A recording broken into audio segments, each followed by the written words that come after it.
Stand by. 3, 2, 1, go. All right, here we go. First round, on to the snatches. 125 pounds on the elbow. Looking for the 10 reps from the pro athletes. So write things down. Starting in the lane for 1, you're looking at the rig from left to right. It's going to be Samantha Nally. Lane 2, Tara Gady. Lane number 3, for 5 rounder. It's going to be Brianna Sears. Lane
anyone is watching the stream on YouTube, can you give us confirmation on how the audio is?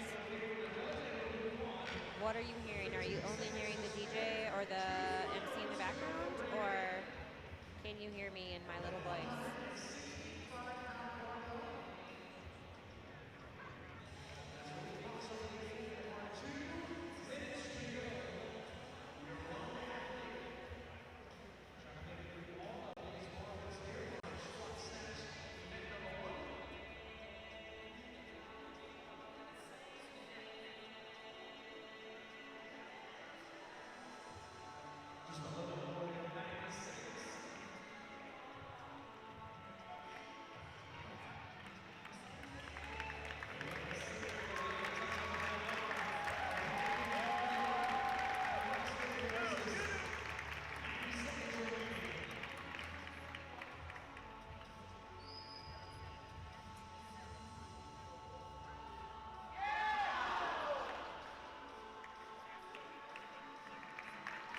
I can hear you well. Someone said that they can. No. Someone says that they can hear us well. Other people say audio is rough.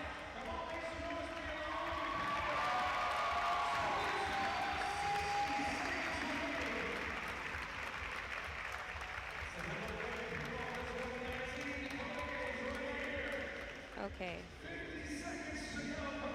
I just want to make sure, can kind of hear commentators and can hear you. And Jose can hear my little voice. Okay, I'm just wondering, for those of you who are listening, is it going to be like annoying to have me talk over this? Like right now it's quiet, but when there's a lot of noise, is it too much?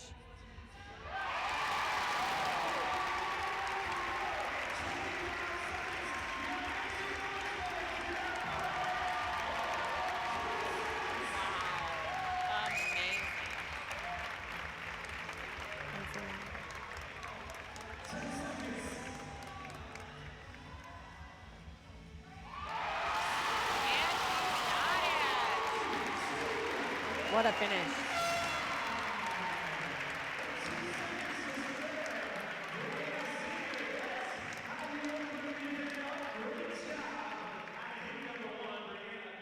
Okay.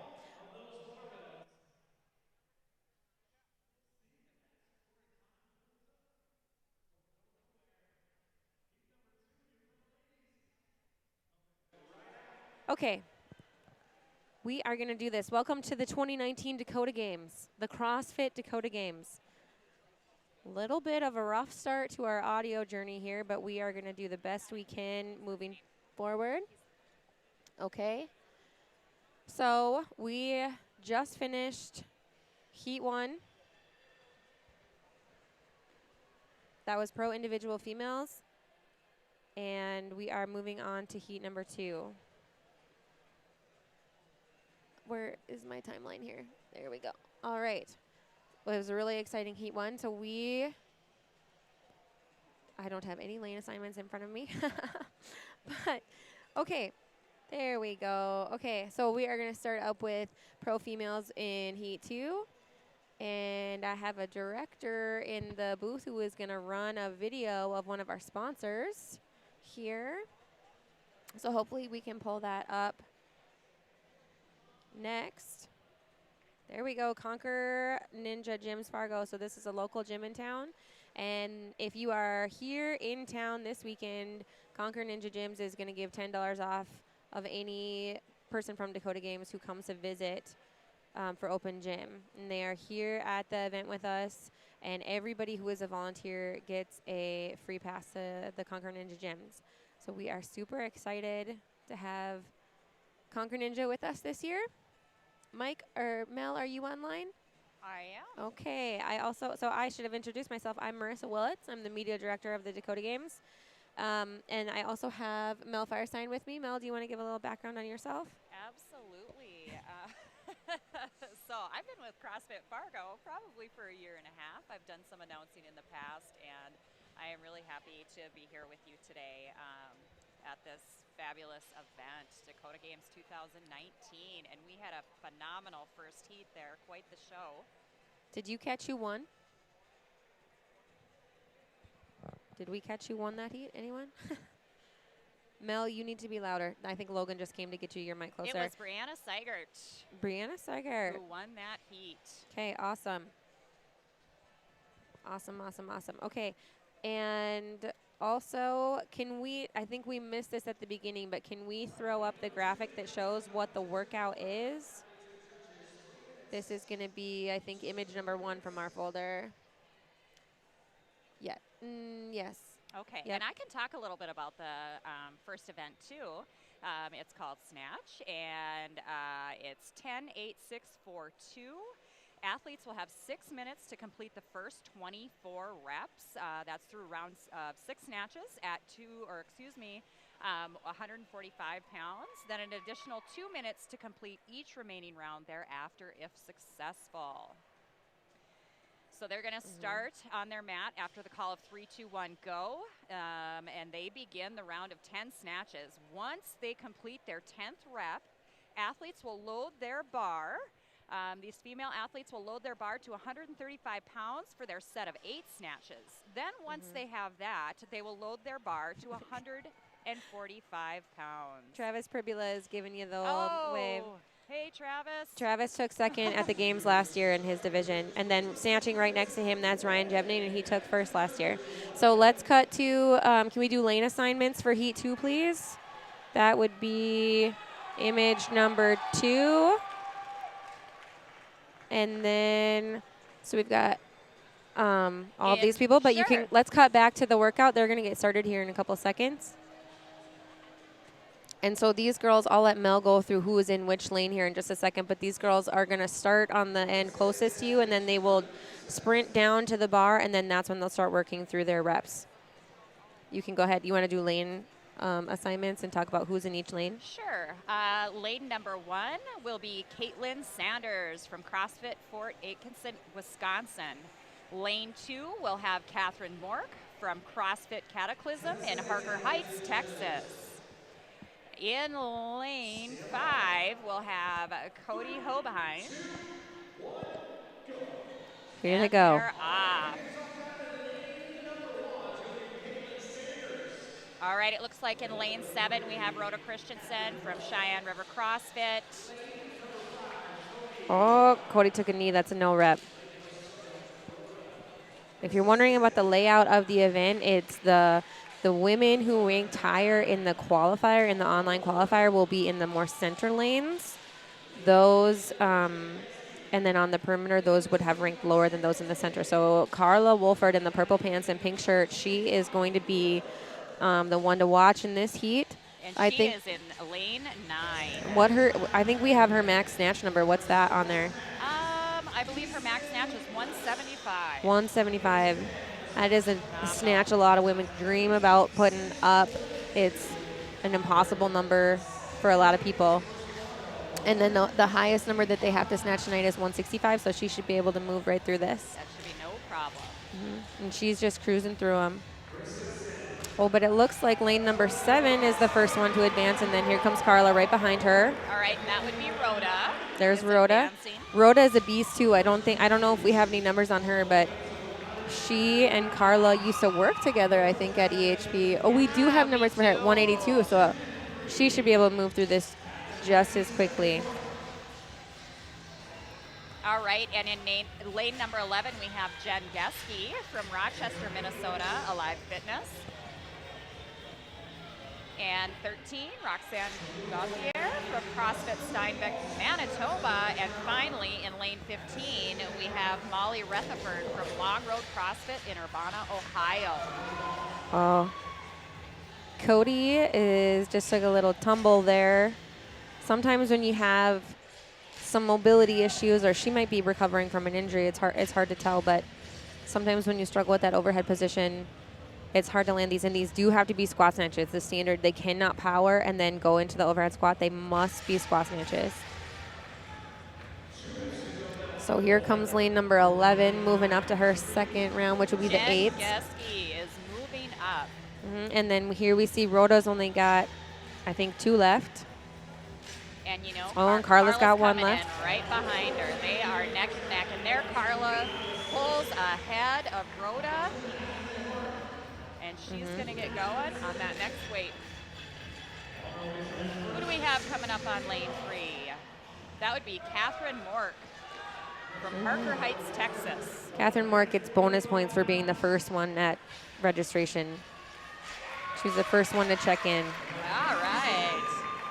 Rhoda's now evened up with Carla. Taking a breath.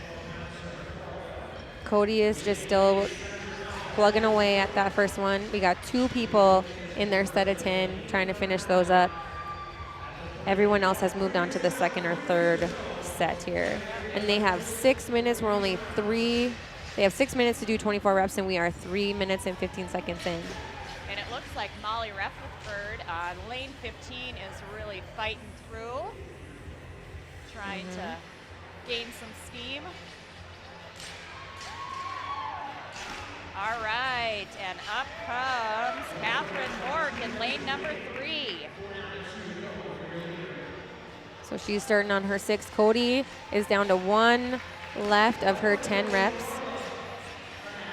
And once she gets this one, then everybody will be out of that 10. It is really hard being up here and not being able to shout. And here at these athletes, you can see how hard they are working. Especially after that last heat when we were having all these difficulties, and the last girl was just working through her snatches, and the crowd was getting behind her, and all you wanted to do was sit and watch her and support her, and we're trying to figure out which link to use. And Carla Wolford has pulled ahead. Can you push your mic in, like get that right up there? Okay, so that's 10, 8, 6. She's on her 4s then, and then she'll have 2 after that. She is on her 4s at 1:55. There you go. Yeah, right up there. All right. She's only got 3 left. And then Mork here in lane 3. She's only got 3 reps left in her 6s. And that's at 1:45. There you go, Cody. So Cody's working on 1:35. All right. And lane 11, we have Jen Geske.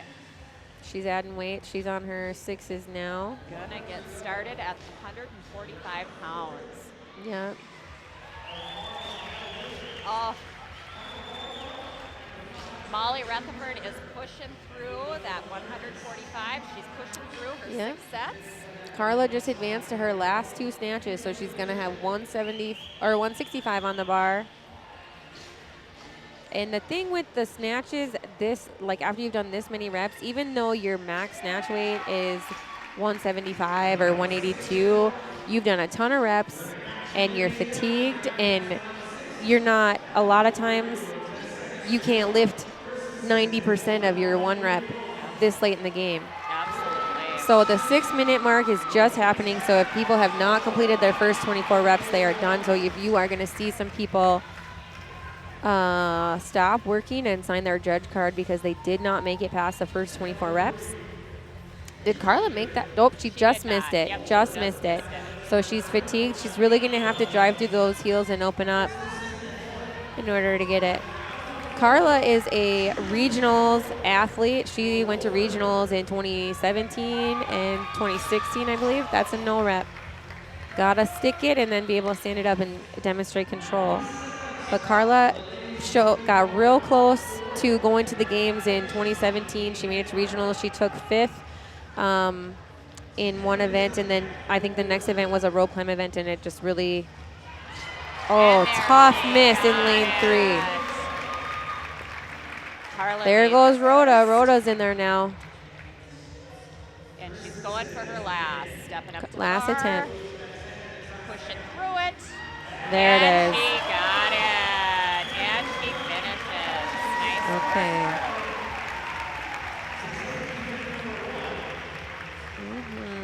All right, so Carla Wolford is going to be our heat winner. All right, and in lane 3, we still have Catherine Mork just working for it, trying to get through those 4 at 155. And we've got 30 seconds for Rhoda to finish out her 2.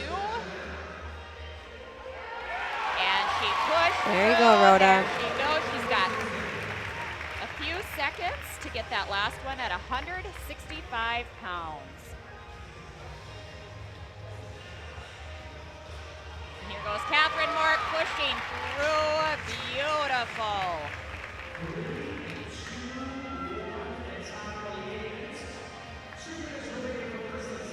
2 minutes remaining. Rhoda's got 1. And then it looks like Catherine is going to call it.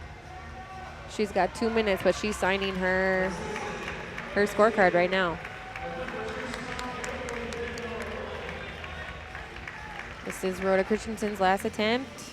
If she makes this, then she's done, and she will be one of 2 to finish this heat. Oh, so close.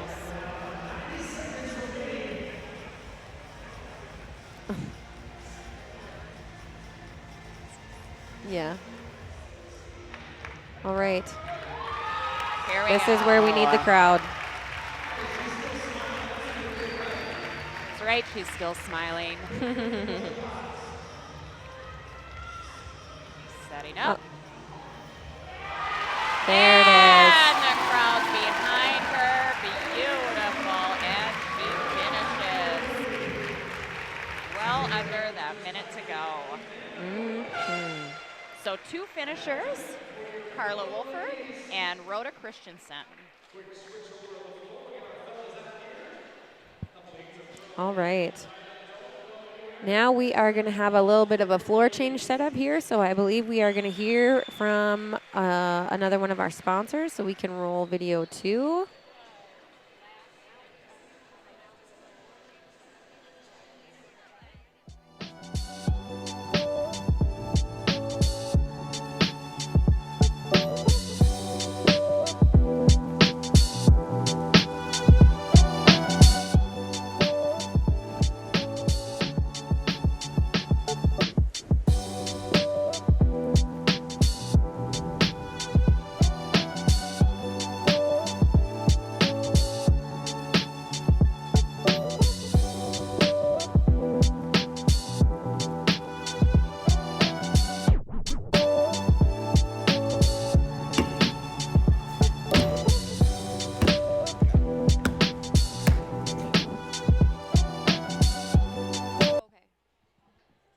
All right. H&I Nutrition is a vendor this year for us. They've got a booth set up here on site, and they're also sponsoring some prizes for our podium winners. And they have lots of promotions that they're running here as well. So make sure that if you are on site that you stop by the H&I booth and visit Tom and see what he's got in store. Mel, do you want to talk about what the weights are for the men? Absolutely. Okay, so the men are going to start off with 10 squat snatches at 185 pounds. Then they're going to move into 8 movements at 205 pounds. Crank it up to 225 for 6. And then 4 of the snatches at 245. And then finish it off with 2 squat snatches at 265 pounds. And again, they have 6 minutes to complete that first 24 reps. Then they get an additional 2 minutes to complete each remaining round. So the difficult part is getting through the first 24, and then you've got 2 minutes for the next few rounds. Awesome. Nice work. Okay, we have a little bit of a floor change so you can see our crew out there working. And we got a little one with a pink backpack on over here, hauling equipment. All hands on deck here. You say it takes a village. Yeah. Absolutely. So we got a little replay on the feed. This is a recap of heat number 2. With Carla.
Okay, we are getting ready to start heat 3 here. This is going to be the first heat of the individual males.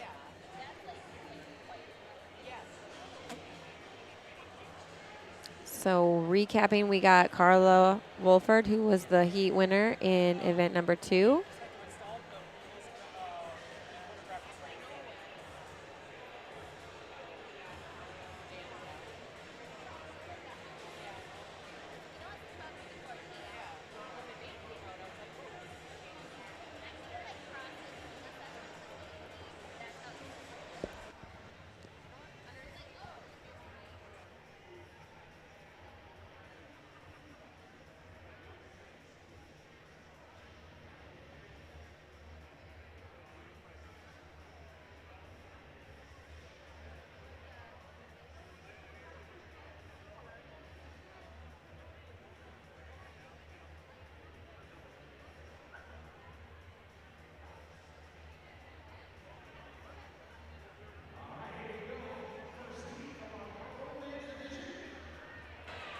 All right, we'll see if we can get a graphic up here for lane assignments for heat 3. If not, I'll just have Mel go through them. Once they get in their lanes, we apparently have some fan favorites here getting some waves. Oh, there they are up on there. You'll notice we have them staggered. So we're running 4 heats for the male heats. That way that they have plenty of room to complete their snatches. And we can go ahead and break away from that so that we can get started. There we go. So like I said, same goes for the male heats as for the female heats. The individuals at the inside lanes are ranked higher than those at the outside of the lanes based on their qualifier, on the online qualifier placing. And then that is what is used to place them for Friday and Saturday night heats. And then that will change for their Sunday heats. So Sunday heats are basically created Saturday night. And then we go off of that. So they're going to start behind the red line and sprint to their bar. You can go ahead and talk if we have some stats on those people. Absolutely. So in lane 7, we have Travis Kribula from CrossFit Bosque from Williston, North Dakota. He's right in the middle there. He is the co-owner of Bosque, or Volkswagen. I'm saying that incorrectly. I apologize. In Williston, it means Norwegian, or it is Norwegian for growth. It means and I'm Norwegian. It means Norwegian. I am Norwegian. I should know that, right? And here they're going to go.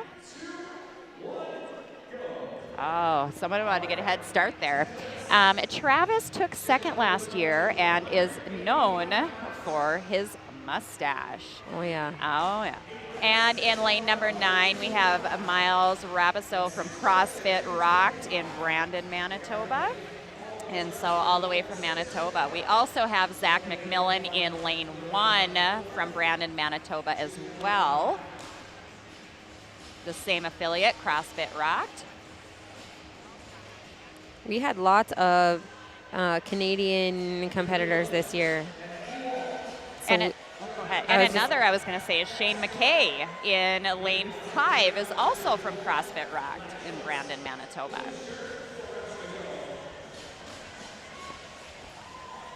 Really excited that this can now be called an international competition. Can you call it international if it's North America?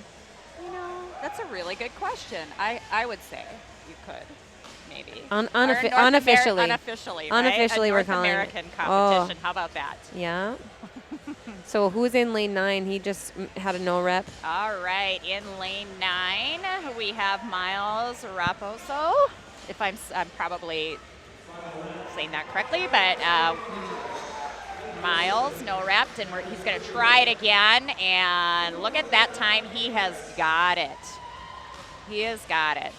Taking some breathers. Everybody's taking a little breather. You know, they're starting out at 185 pounds and at 10 of them. All right, moving forward already is Shane McKay from CrossFit Rocked in Brandon, Manitoba. He is ready to start on his set of 8. And a reminder that they only have 6 minutes to get in their first 24 reps. So they really have to grab a gear on those first 24. And then I think there's a time break at that 6 minutes, right? There is. There's a So time break. that's why there's the race to finish the first 24. So even if you can't get any of the 245 or 265, you're going to want to try and get through the 225 as fast as you can so that you can get that tie break time. So in lane number 7, we also have Travis Fribula, who has moved up to his set of 8 at 205 pounds. Taking a little breather in between. In lane number 1, we have Zach McMillan. And also in lane 3, moved up is Travis Ewalt from Glacial Lakes CrossFit in Watertown, South Dakota. Still working on their 10 is lane number 9, Miles Ropiso, and lane number 13, Jeff Hambrecht, is still working on the first 10 there, and they are fighting through it. A lot of times you'll find this, and I think we'll probably see this in more of the heats that was a tough miss, as we go on throughout the night. But what you'll find is sometimes people have like one strength or another. Like, they'll be a really strong Olympic lifter, but then they'll lack capacity. You see this at the games all the time. You'll find people who have really great engines, but then are a little bit weaker on the Olympic lifting side. Absolutely. Oh, Shane McKay, that lane 5, Shane McKay, he did a great job saving that. Absolutely. And that's the great thing about CrossFit, is that, you may be stronger in one or the other, but you continue to work to become a well-rounded athlete. Oh, and missed in lane number 3, Travis Ewalt, just about headed there, and powering up Shane McKay in lane 5. Here we go in lane 9, we have Miles trying for it, trying to get out of that first set of 10. Oh, that lane 3. Who's in lane 3? He lane just had 3 is Travis Ewald. He was able to stand that up. That was kind of wobbly, though. Push. I think that was the best one I've seen Travis do all night. I think so, too. Sometimes you just got to get angry. All right, and in lane number 7, just hammering it out, is Travis. He's making it look easy. And he's now on his 6th at 225 pounds. We're at the 4:43 mark for the first 6 minutes, so winding down on time.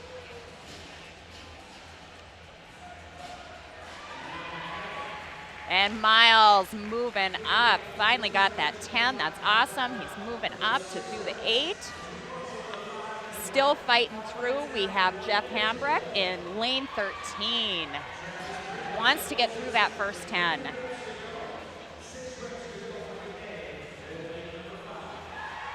Like I said, lane number 7, Travis making it look easy.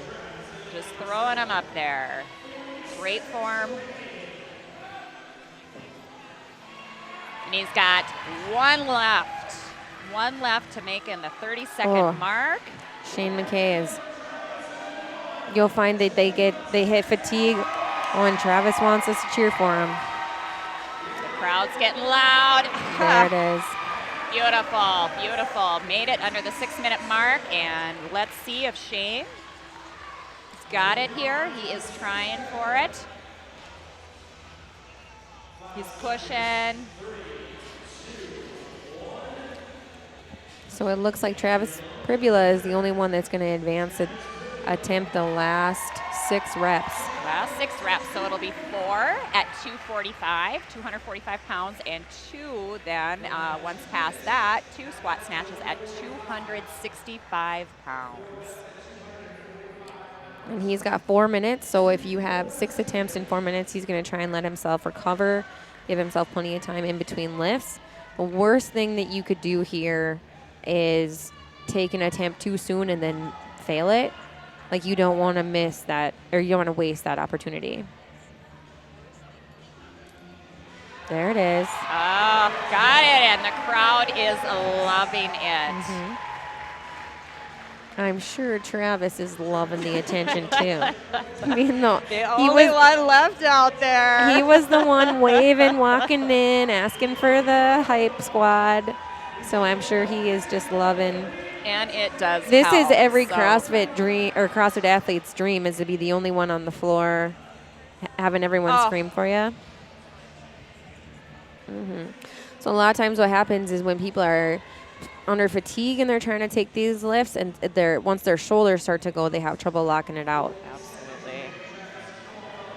You'll see him kind of shaking out his arms because he knows that that's the part it's not that he can't squat it, it's that he can't.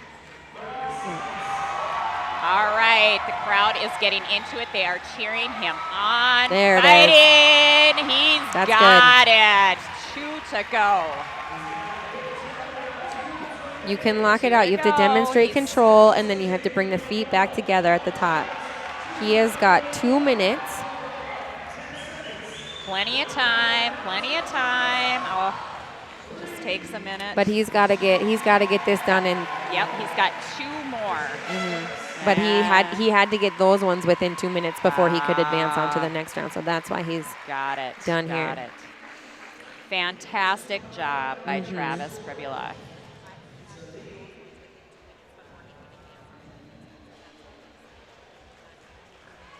Excellent work. Excellent work. So now the crew, our volunteers are going to come out and hustle and bustle and try and get all those bars back to the front, unload what they need to. And I believe now we are going to hear from another one of our sponsors.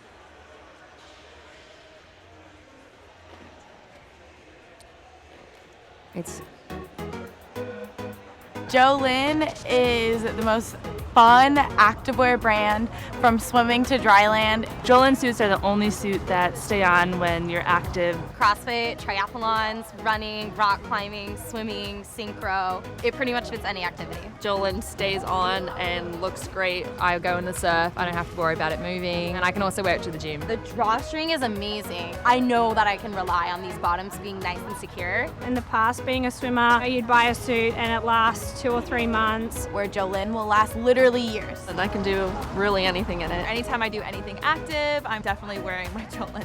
Best suit I've ever worn in my life. They stay put, they hold up really well, the colors are awesome, the prints are awesome. It's all customizable and adjustable to fit you. There's like not a single suit that compares to it. It's like up here and all the other suits are down here. For people who don't know about Jolyn, you're missing out.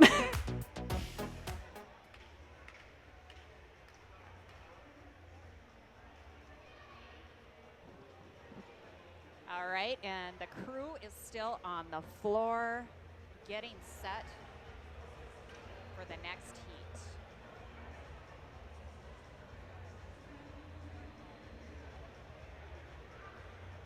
So Marissa, as somebody who's a little newer to CrossFit, such as myself, tell me a little bit about squat snatch technique. What does that need to look like? What should their snatch technique look like? Yeah, what's the best snatch technique? Oh my God. So I know you lift it from the ground, overhead in one motion, but no bouncing or dropping, right? And catching the barbell on the rebound, because that's not okay. Well, if what you're asking me is like, what's the best way to snatch? There is no best way. It's going to depend on your body type. Like you'll see some guys are real tall. They've got real long levers. They're going to have to do things a little bit differently than other people. A lot of times if you've got real long femurs, you got a lot of leg to work with. So you're going to have to set up a little bit differently than like a short, stocky guy like a Matt Frazier or something like that. Brent Fikowski and Matt Frazier have probably 2 very different snatch techniques and stuff like that. But in an event like this, I would say the main thing is just don't waste reps. You can't afford to have no reps or miss lifts because it's a waste of time and it's a waste of energy. Waste of energy part, absolutely. Do you want the last 2 athletes?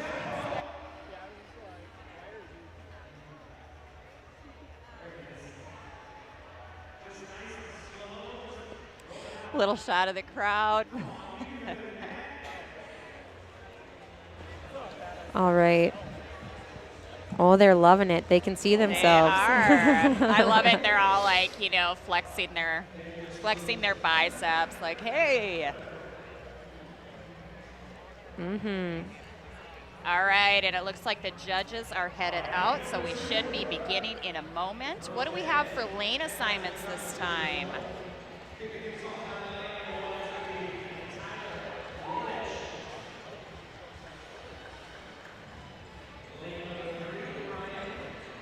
All right, it looks like in lane 1 we have Tyler Lordich from Applecross CrossFit in Pennsylvania. Yeah. Fantastic. I don't think he's even the furthest one in this heat. I feel like there's a New Yorker in this heat. There's in New Hampshire, we have Ryan Tangway in lane 3 from CrossFit. Almost skeg? Did that sound very northern or what? I tried to figure that one out when I was typing it up, and it's impossible. Who can help me with the pronunciation of the CrossFit affiliate that Ryan is part of in Bedford, New Hampshire? That would be phenomenal. Thank you. In lane 5, we have Braden Courts from CrossFit Made to Live in Newport, Minnesota. In 7, Alex Rolfs from CrossFit Stevens Point in Plover, Wisconsin. Ryan Jevning, close to here in Fargo, is CrossFit Tundra in Grand Forks. He was the individual division winner last year. Am I correct on that? Yep. All right. And then in lane 11 is Brian Harris. He's with the U.S. Army Warrior Fitness Team from Fort Knox. And Ben, sorry. No, that's okay. They said that your pronunciation of that gym is close enough. Close enough. Thank you. I appreciate that. And then finally in lane 13 is Ben Francouz from Start CrossFit in St. Paul, Manitoba. Oh, who is this in the Reebok shirt? What lane is he in? Down there on the end. Francouz? Yes. Francouz was doing push-ups before his headshot. So oh, that's right. He said, can I do push-ups? He wanted to look really fit for his headshot that was going on Instagram. Wanted to look good. One thing that's kind of interesting to look at that I'm just noticing is that whether or not athletes wear lifters in an event like this. So you'll notice Ryan Jevning does not have lifters on. He's got just a regular CrossFit shoe. I think those are Metcons. And then pretty much everybody else except for Ryan Tangway, if that's how you say it, in lane number 3. Tangway does not have lifters on either. And a lot of times people think that the lifters, they just feel a little bit more stable. It helps with your ankle mobility. So if you struggle a little bit with mobility, it kind of helps you. Gives you that little 1% edge. But obviously, Ryan Jevning does not feel like he needs that. 3, 2, 1, go. And they are off. It's going to be really fun to watch Ryan lift. If you remember, Ryan was one of the athletes in the qualifier announcement, and he's got just a very beautiful lift. Yes. He is incredibly proficient. And as these heats advance, you'll notice that they get you can tell that they're moving a little bit quicker through this first round of 10 than the last heat did. And in lane 11, Brian Harris is looking very smooth too in his lifts.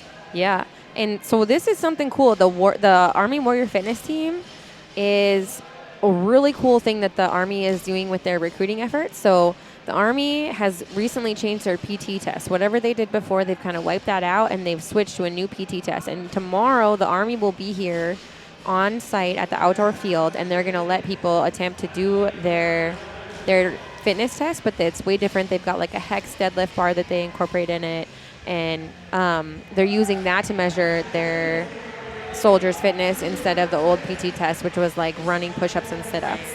And so what they've done is they've created this elite team of athletes called the Warrior Fitness Team, and there's like 50 people on it.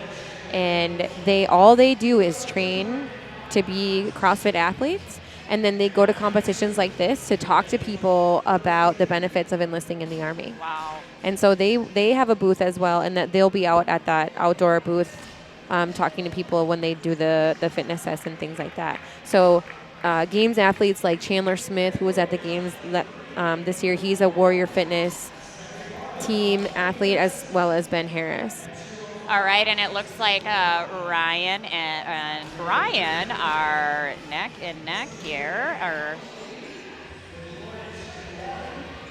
But they are, lifting at almost the same speed, taking opposite revs. Is that Ryan Harris or Ryan? Ryan Jemning and Brian. Brian. Harris. Brian Yep, with Ryan the B. and Brian next to each other. Yeah.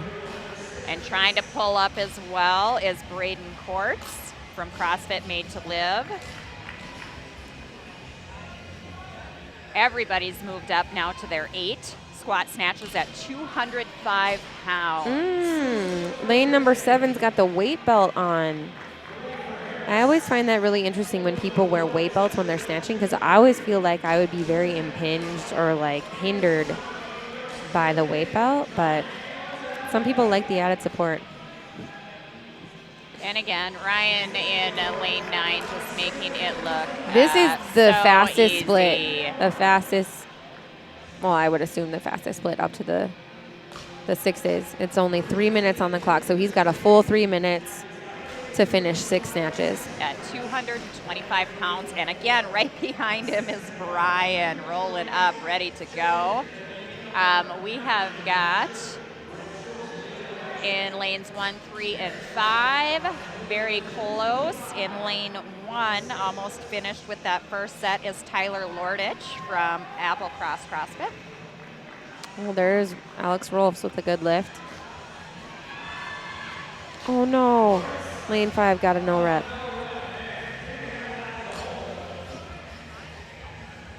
That's the one thing that is, I can't be a judge. I mean, I know what's a good lift and a bad lift, but I just feel too bad about it. You know, like they did all that work. He stood it all the way up.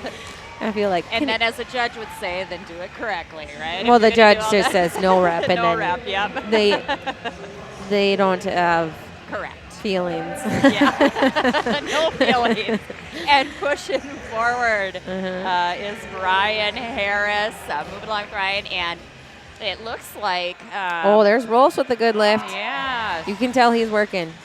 And Ben Francoux is looks to be taking the approach of just a nice big breath before he steps up to the bar. He's loading up now, getting into his set of 6. Okay, Ryan's got 1 left. Brian Harris has got 5 left. Oh boy, get out of there. And we also have Ryan Tinkways starting on his set of 6. And Ryan Jevning is finished with that round of 6 and moving on. There's Ben Harris, still working on his last 4. There he goes. I'm trying to watch the feed so that I can see what the people online are seeing versus like being tempted to just watch the floor.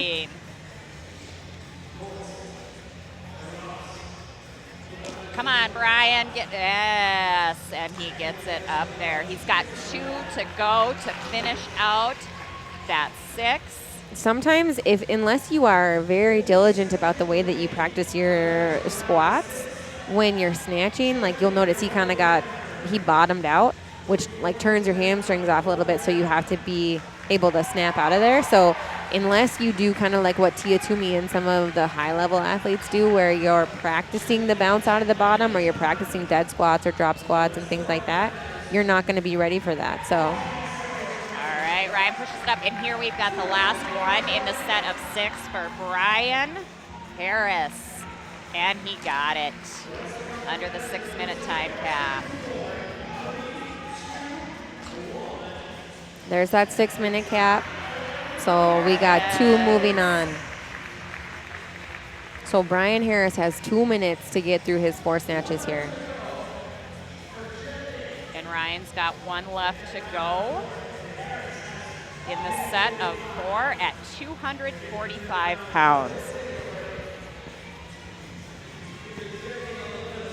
Brian Harris just took a little seat on his bar. I thought maybe he was going to be done. And Ryan got it. And he's going to be moving on. Brian's getting started here. Oh, there. So tough. I Difficult feel like locking he's out. got kind of a narrow, sometimes when you have a little bit more of a narrower grip on the bar, it's harder to spin it over. But I don't think Brian Harris is any stranger to the barbell, so I can't imagine he's got problems with hand placement. Just taking a little breath and going to try it again. No. Same problem. He could be approaching his max too. Like I said, a lot of times if you're, I mean, like we said, they did 24 reps at increasing volume. You know, like they're fatigued, and you can't be expected to hit your 1 rep 6 times. This was a thing we saw. The stomping was a thing we saw at the qualifier. And he's got it. He's got 1 to go. The crowd is on him at 265 pounds. He has 1 to go. Last week, Ryan hit either 270 or 275, I saw on Instagram. But to get 265 nailed after it. all of that, and he's excited. Extremely excited. And Brian, he made it. He made it in the time cap. Brian Harris did not get done with his in the last 2 minutes, so he'll end his heat right there. But what an effort. Yeah, that's a great performance. That is a great performance. Ryan's got to be happy with that. Anytime you hit 95% of your 1 rep, you know, you have your new, so you hit your new 1 rep max of 270 or 275, and then you hit 90% of that 5 days later, that's a good day. Right. And after all those other lifts previously. Yeah. And he's a little young, and I feel like he's got to be 23.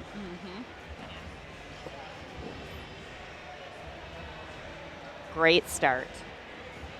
So how many heats do we have left? All right. We have 2 more heats of pro male, and then we will get into the pro teams of 4.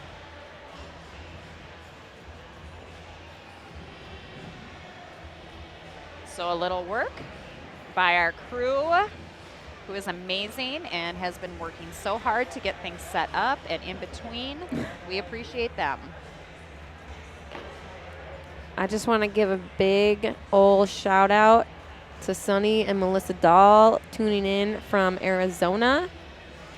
I took my level 2 with Sunny, and we are longtime CrossFit buddies, and he moved away to Arizona, but he is here with me tonight online. So thank you, Sunny and Mel, for tuning in. We miss you guys. Shout out. And then I believe that do we have a word from our sponsors?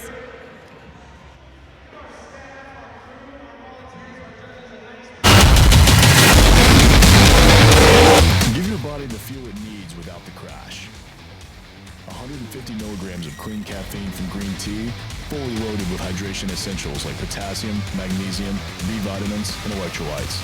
All natural, no bullshit. Killcliff, fueling the American dream. Available in 3 killer flavors. Official partner of the Navy SEAL Foundation. Buy now at killcliff.com.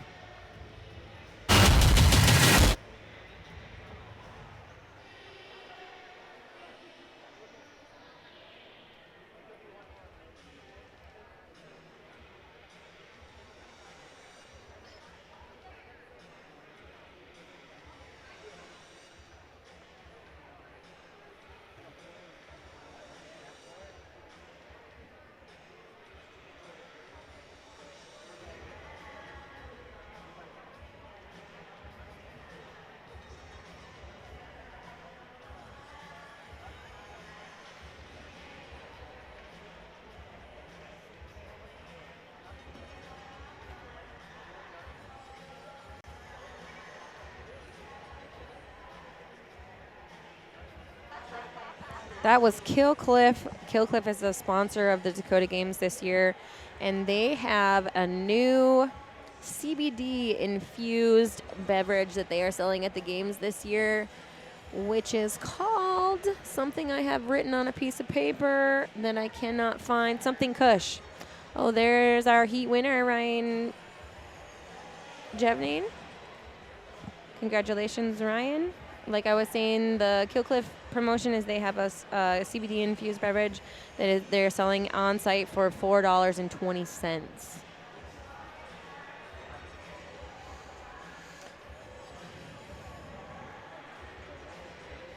And let's see if we can get some. There comes the boys right now, popping out of the athlete control area. Can we get some? Let's a replay. Let's do a replay. This is Ryan on his last snatch of the 8.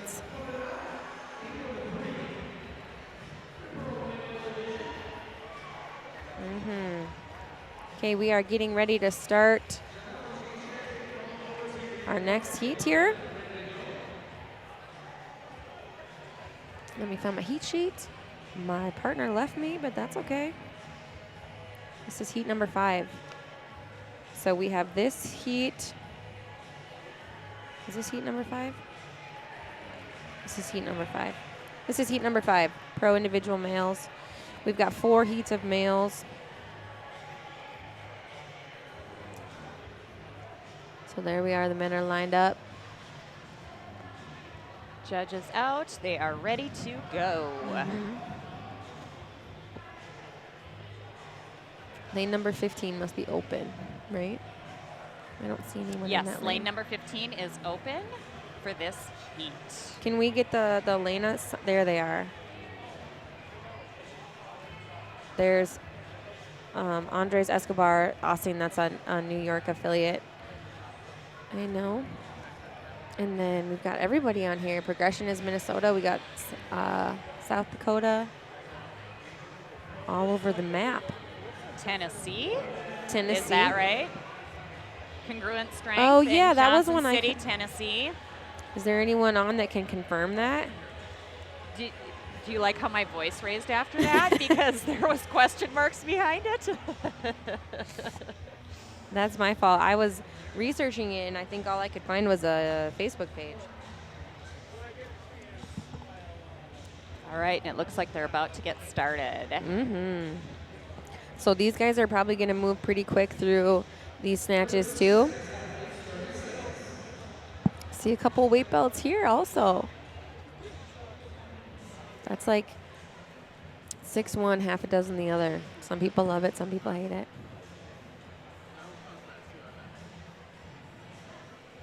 Carolyn Warner says, go Bryce Warner. Must be a relative.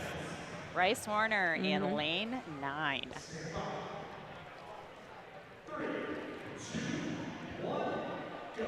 And they're off. All right.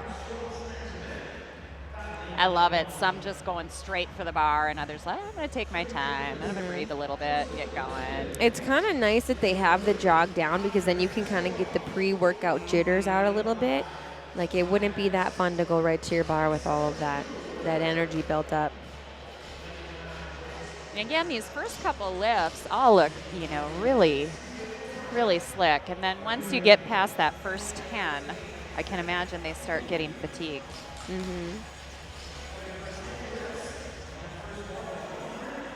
Lane number 5 is, he must be, who's in lane number 5? I'm assuming. Lane number 5 is Ty Benz. Ty Benz. I'm assuming that his max is somewhere in the middle of the spectrum here, because it seems like he's really saving his energy. Whereas people who just come out streaking hot, they're not scared of this first set. That makes me feel like they have confidence in the higher numbers. So Drew Weber in lane 7 from CrossFit Progression is just moving through this first set, as well as Bryce Warner, from which we think is Johnson City, Tennessee. We do, but somebody could confirm that. Allegedly. Allegedly. Where are my Johnson City, Tennessee fans? shaking it out. He's shaking it out. We've now. already got 2, Escobar and is that O'Brien? Yeah, that's O'Brien. Yes. Have advanced onto the 8s. All right, and then also Zach Ely from CrossFit Sioux Falls is moving on to his set of 8. Weber moves forward. So we've just got Bentz and Warner working on the 10s yet.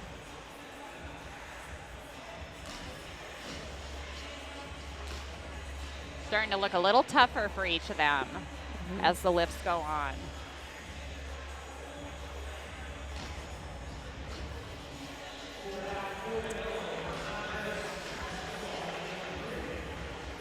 So we've got Andres Escobar in lane 3. Got 2 left. There's no rep. 3 left. Is Jeff Letelier or Joe? I can't remember what his name is.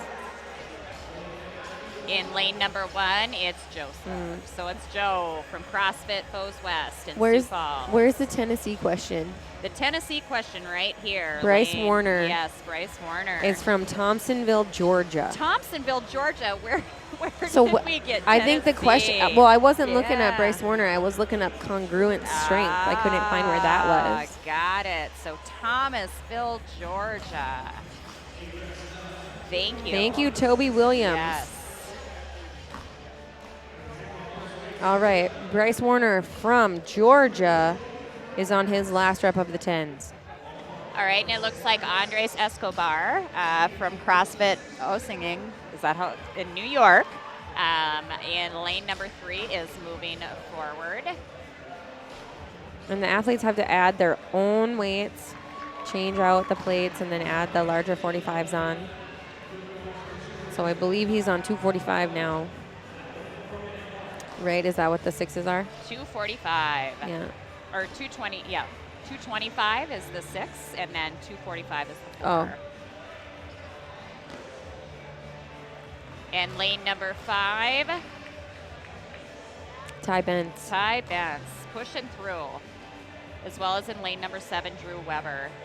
A lot of times, like if these are numbers that are out of their reach or at the higher percentage of their 1 rep, a lot of times just coming out and having no miss lifts is a great event. You know, that might be some of their goals for the night. Absolutely.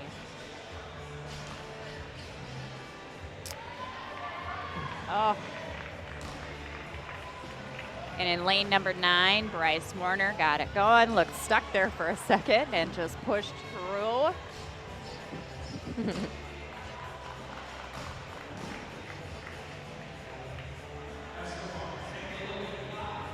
here we go, Escobar starting. So they have 1 minute, they have 55 seconds in order to get through these reps in order to advance on to the next round. And honestly, there was Warner stuck in the bottom, but he got out of it. Joe Latier went for a little walk with the bar. And these, I feel like these gentlemen, Escobar is stuck at the bottom, but he got out of there too. And then there's Latier. Lost it behind him. So much work. Less than 20 seconds. So Weber here is, I don't know. He's got 5 left, so I don't think he's going to make it. But we've got O'Brien who just advanced into the 4s.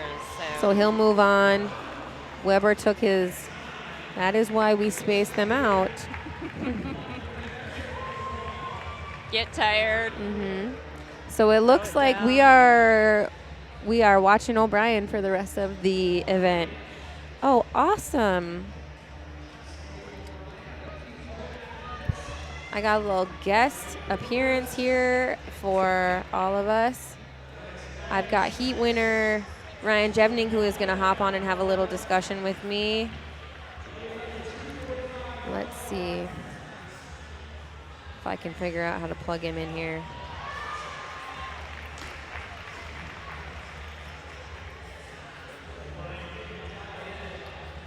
All right.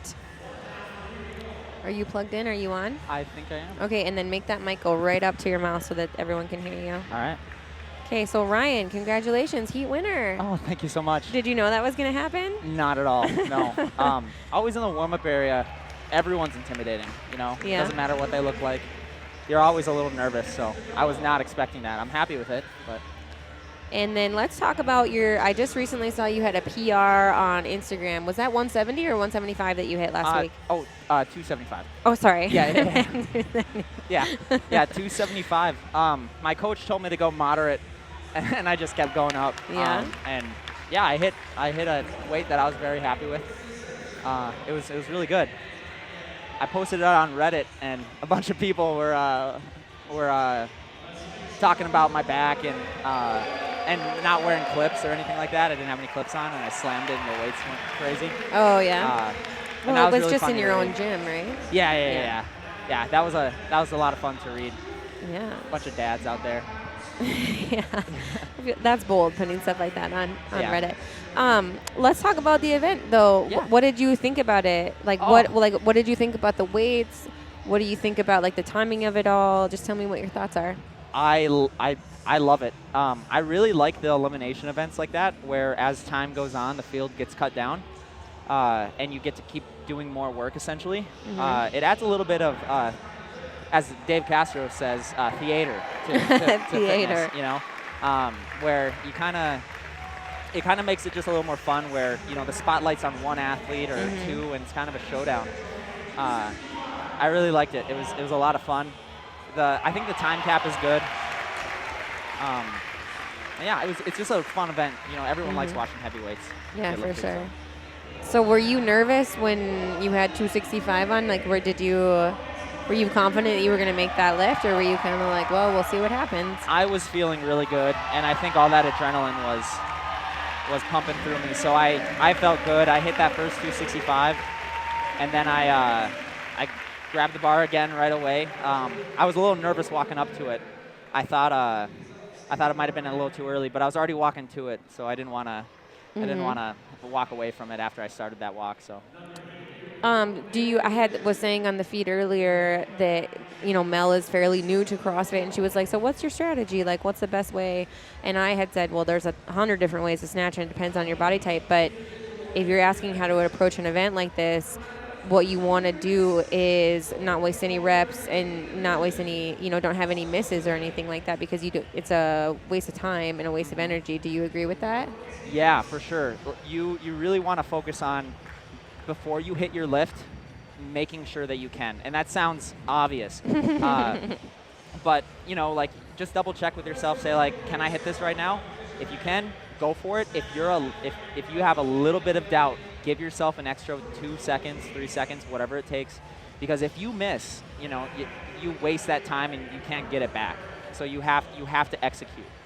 This workout is a lot about execution and making sure that you hit what you're supposed to. Absolutely. So. And then how the other thing we were talking about is sometimes when you approach lifting or you're taking Olympic lifts when you're at that 90% threshold or higher, a lot of times people will bottom out and they lose that tension in their hamstrings. Yeah. So you personally, do you do any training where you practice bouncing out of the bottom, sort of like what we saw at the games this year with Tia Toomey, where she would, in the clean ladder, she would catch it and then would do the double bounce? Yeah. Do you do practice like that, like dead squats or quarter squats or anything like that? So my coach, Sean Fantuzzi, I'm going to give him a shout out here. Oh yeah, do it. We do a lot of split squats and stuff like that. Heavyweight, triphasic, split squats, rear foot elevated, front foot elevated, stuff like that. And when you tap your knee to the floor, when you're in the bottom, and so it is really nice. I think that complements snatching in the bottom really well. Of just being in the bottom, having to fight your way out of it, doing it for multiple reps, and then going into other stuff after that. I think that snatch works really well with that. Yeah, for sure. All right. Well, I don't want to take up any more of your time. Thank you for being a part of the Dakota Games this year, and good luck with the rest of the event. Well, thank you for having me. Yeah, I you're very really welcome. appreciate this. This is really cool. Good, Yeah. good. Thank you so much. Yeah, of course. Have a good night.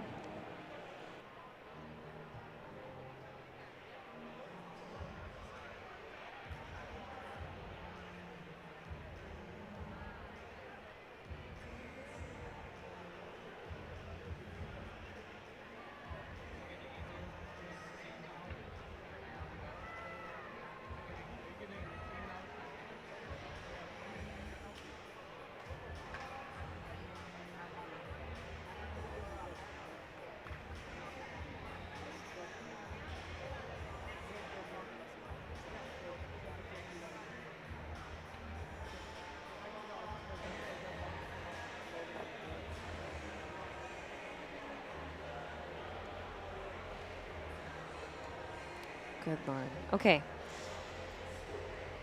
Apparently there's a little bit of inclement weather around the area. I don't know the details on it, but a lot of our viewers are from out of state, so don't worry. Okay, we are coming up on another heat of pro individual males. We're coming up on heat 5. So can we get, let's do a little word from our sponsors.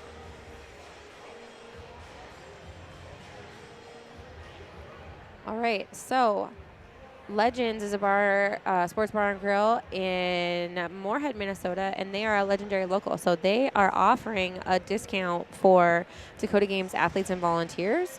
So they can get 10% off their entire purchase or 20% off legendary menu items, which means that they developed special menu items specifically for Dakota Games. So I think they have like a legendary burger and things like that. So we are happy to have them as a legendary local. So if you are in the area and you want to go visit, you can get 10% off your purchase or 20% off a legendary menu item at Legends Sports Bar and Grill. Thank you, Legends.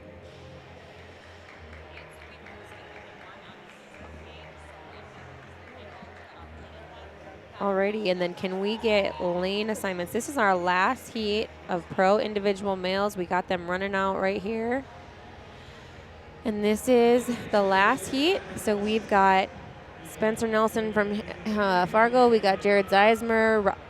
I got a little typo there. That's Robert Johnson. Rich Deschamps, Nick Hecht, and Shane Kavanagh, and David Tim. So they are grabbing their chalk. And then they're going to have to head down to the other end of the field.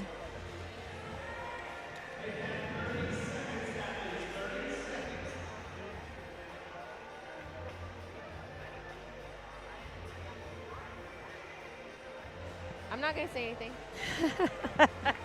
All right. Okay, we're getting ready to start. They are gearing up. So this is our last heat of male pro. All right, yep, there's Robert Johnson right there in the red. This is going to be kind of an interesting event. We might have some big celebratory moments here, but we might see what happens. So you would think something that's kind of interesting that's going to happen is we got Spencer Nelson in lane 1, and if you remember, he was here from the qualifier. He was one of our live athletes, and he has an engine like no other, but he really struggles with the snatch. It looks like he's moving through these reps pretty quickly, though. He looks really strong, but his max is about 205, I believe, and so he's either going to have to put up some big numbers as a PR tonight, or he's going to make it through the 10s, I believe. So it'll be interesting to watch him and see how far he gets, because we might have some sweet, one of those magic competition moments here. And it looks like in lane 7, Rich Deschamps is just flying through. Yeah, he is. He's got one of those little narrower grips on the bar, too. And if you got the mobility for it, it's more stable. Some guys that are that tall, they go real wide. You'll notice Robert Johnson has a much wider grip on the bar than Deschamps does.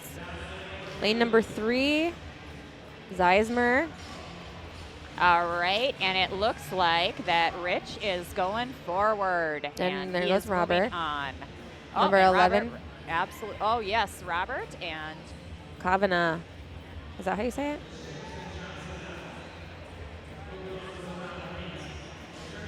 they're all neck and neck here, getting going. So you'll see in that far left lane, that's Spencer Nelson in the black shirt. And he took 3rd last year in the individual division. There he's got a good lift. So he's the one who's got the great engine. He's known for working so hard he gets bloody noses. That happened in event 1 last year. He worked so hard his nose started to bleed, and he was finishing his front rack walking lunges with blood streaming down his face. So if we get into the, let's see here. I'm looking at the wrong numbers. If we get into the 8s, I think he'll be excited about that if he gets some reps there, because that'll be at about 100%. All right, and Oh, lost it behind him. Shane Kavanaugh taking a little break in lane 11. He was flying through those first few reps of the 8. Both DeChamp and Johnson got hands in the air, means they're almost done with the reps in this set. Oh, Spencer walking it out, just about tripped over that 45. The kid's gonna give me a heart attack. Good Lord. And he doesn't like lifting in lifters either. Shane Kavanaugh is moving up. All right, Spencer's got 1 left at this 185. Oh, couldn't quite stand it up. That's okay. All right, and Shane Kavanaugh is moving to the 6 squat snatches at 225 pounds, and very quickly behind him is both Robert Johnson and Rich DeChamp. Okay, Spencer's got 1 more. And also in lane 3, Jared Zeismer is pushing through. You got it. There it is. Zeismer's got such a narrow stance when in his catch. Most people, when they drive from the floor, their feet are right underneath their hips, and then they have that violent hip extension, and then their feet end up right outside of where their feet began. And it's like his feet barely move. And I feel like if I was going to give him some advice, I would try to get him to move his feet wider a little bit. Then it's got some room for his pelvis to drop. Robert Johnson's making quick work of those 6s. DeChamp and Kavanaugh are all on 6s. And they've got 1 more minute to go. There's Spencer with a 2:05. I'm happy about that. I hope he is. And Shane Kavanaugh pushing through. Taking a rest, starting to get fatigued. It's a lot of reps with a lot of weight to lift. Go Robert Johnson, sending love from Houston, Texas. Made that one look easy. Did Spencer do that, or who are you talking about? Robert Johnson Oh, made yeah. that one look easy. And he is moving on now to 4. He is cruising through. Oh, and then DeChamp. See, this is the time right when you're approaching the 6-minute mark. You can't have any failed reps here because it's just going to push you back. And he's got 8 seconds to do 2 reps. And because he missed that, I don't know if he's going to have an opportunity to make it. Oh, look at Concordia College offensive coordinator Aaron Willits is on the live stream. What's up? Well, hello, sir, Aaron. Okay, so we just approached that 6-minute mark. So it looks like Robert Johnson is the only one who's advancing, and that's going to be a no rep. Got to demonstrate control and stand that up. taking just a bit of a break. He really, really flew through those first 3 rounds. So I'm sure, I'm sure his heart is pumping. Oh. Yeah. He's telling himself right now he's got to calm down. Calm down. He's a coach himself, so he knows. Sometimes it's hard to get in the right mindset and like be a coach and also be an athlete, but I think he knows that he needs to calm down, take his time. I would also, it's a balance. You have to know when to. There we go. There you got it. See, calming for a second. But he knows he's got 3 more reps and he's got a minute to do it. And 3 more reps at 2:45. That's a lot. A lot. Yeah. A lot. It's going to be hard for him to get through this. And folks in the crowd are giving him the calm down sign. Yeah. Let's see if we can make another one. You don't want to spend the last 30 seconds just getting misses. Right. One is better than none. And he just went to pick it up, and he knew that wasn't going to happen. All right, let's see if he goes up for one more. Yeah. Hey, Shelby girl.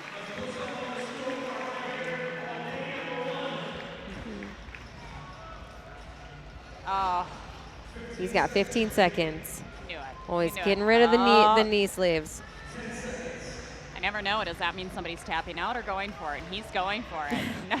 I think he's tapping out. Yeah. Nice work. Nice work, Robert. That's probably not the way that he wanted to end that event, but solid effort. Yeah. Solid effort by everybody in that heat. Nice work. And that will close out our pro male division for this evening. There's going to be a little switch on the floor by our crew, getting ready for the pro teams of 4.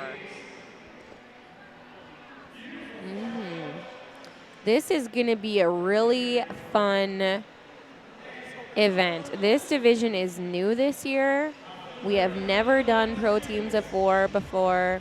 And, because it's a new division and people don't really know what they're getting into when it's a new division, sometimes people are hesitant to sign up for that. So we have 6 teams. So we don't have like the full roster of teams that you would normally have. But because of that, we're able to do some really cool things with this group. So as we're going to have to get set up here, and if you notice, you'll see kind of in the back of the screen there's some worms. They got the orange handles on them. Those are what we're going to use in this event. So we're going to get a word from our sponsor here, another one of our sponsors, and then we'll go through the event. Sounds good.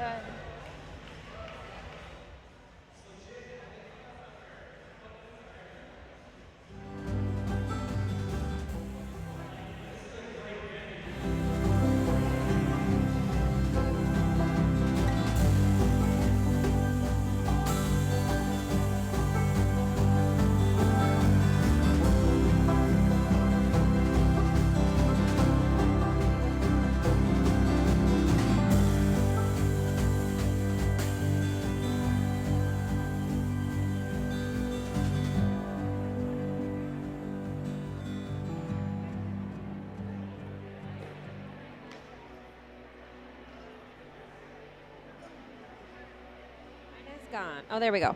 There, we're back. All right. That was Power Plate Meals. They are actually set up right behind us. And Power Plate Meals has done a bunch for for the Dakota Games. They have sponsored some of our volunteer meals, which we're super appreciative of. And I'm sure all of those crew people who are lifting hundreds of pounds of weights every time we change a heat are going to be thankful for Power Plate Meals. And you'll see down there in lane 11 is Ben Barogan.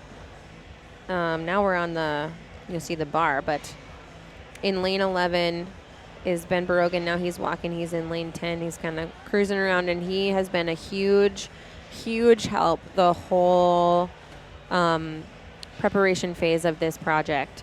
He was a huge help getting everything set up. and has been just an integral part of the crew. So we're super excited to have Ben Barogan on our. He's cruising with There the he bar now. goes. Just running. That is just how he is, work ethic. He's a workhorse. So we're super excited to have him here with us too. One of the fun things to do with the teams is the team names. So can we get the heat sheet up there and we'll take a peek at these names? There's Ben Barogan. Thank you, Ben. So You never know what you're going to get with team names. You Yeah. gotta love these. Yeah. So if you'll notice, they're up there twice, and that's because each team is going to have 2 lanes, and that's because there are 4 individuals. So I believe it's going to be male, female in one lane, and then male, female in another lane, and that will be for the snatch portion. So Mel, why don't you go through the event and. Okay, so it is going to be 15, 12, 9 synchro bar muscle ups. So 2 athletes at a time doing the muscle ups. And then it's 2 separate workouts, right? The workout is a 2-part event, each scored separately. So part 1 is for time and part 2 is for total reps. So the part 1 is the synchro bar muscle ups, 15, 12, 9, and then that extremely heavy worm. Marissa, how many pounds is that worm that they have to do the clean and jerk for? I believe it's almost 400 pounds. It is crazy. I saw the crew bringing those worms over to position, and it looked like a lot of work. So they have to do 15, 12, 9 synchro bar muscle ups, and then the worm clean and jerk, all 4 athletes at the same time, and they have a time cap of 8 minutes. So that will be scored. And then male, female, 1 minute max snatches for total reps, and that again will be scored separately, total reps. So it'll go male, female 1, male 2, female 2, and so on. So the weight will start out for 135 for men, 95 pounds for the women, and then the next group that goes will be 185 pounds and 125 pounds. And the way that the worms are set up, I believe it's a 100-pound section, an 80-pound section, a 100-pound section, and an 80-pound section. And let's see here what I'm going to see if I can get my team to put up the graphic of the workout so that this makes a little bit more sense. But they're going to be doing that worm portion, the synchro bar muscle ups, and the clean and jerks. Well, they have to do the 15 first, the 2 athletes, and then they move on. Once they have that, then they move on to the worm clean and jerks, the 15 worm clean and jerks. After the 15th clean and jerk is completed, the team will advance their worm to the designated area and then begin their next round. They're going to run back to the rig. Then they'll do the 12 bar muscle ups and so on. So it'll be muscle ups, then the worm, muscle ups, then the worm, clean and jerk. Yeah, and then they have a 2-minute transition, and then they go into the snatches. So if you're looking at the feed and you can see the floor, the worms are under the rig, so they'll be doing their work there, and then they'll kind of take a break, and then they'll move through the snatches. So with the individual athletes, they only had to worry about snatches. These pro teams, they are going to have to handle that worm, and it is a slippery little sucker. It's a beast. It took 6. It took 6 people. There's our workout. So you can see they've got that 15, 12, 9 bar muscle ups and worm clean and jerk. And they can break up the muscle ups however they need to with 2 athletes working at a time. So they'll need to walk out at the top in order for them to be considered synchro. And then they'll move into those snatches, and you'll see there's a 1-minute max snatch, and they'll do the male and female team 1. So whoever's in the first lane is going to do 135.95 for women. And then the other 2 people on their team will have 1 minute to do the 185, 125. So you kind of notice that it goes, if you look at the men's numbers, it goes 135, 185, and then back down to 155 and 205. So there's a lighter version and a heavier version. So, and again, those are big numbers. 245 after those worm clean and jerks is probably going to suck. Probably going to suck. And then the non-working athletes, who are not doing the snatches at the time, they're going to have to load their bars. So, it's not really any rest in there. I'm not sure I'm not sure if they.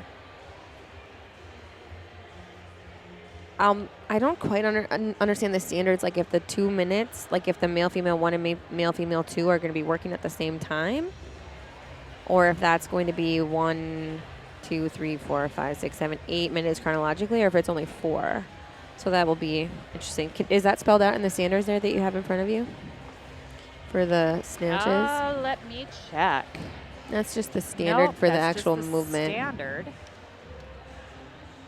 Yeah, maybe in this section here. Does it say if they're working, if the male-female pairs will move at the same time? It just says they'll have 1 minute to achieve max rep snatches, and then it gives the weight, and then on the next minute, yeah. So they're not synchro. No, but so that it answers my question. So male-female will have pair 1 will go, and then pair 2 will go. So while pair 2 is going, male 1 will have chances to load their bar and take a rest.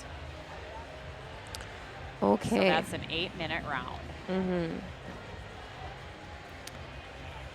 Yeah, so let's talk about some of these team names and where these people are from. Well, obviously the first team, let's see, that will be in lanes 3 and 4 are from Minot because their team name is Minot Win, but we're pretty okay. Mm-hmm.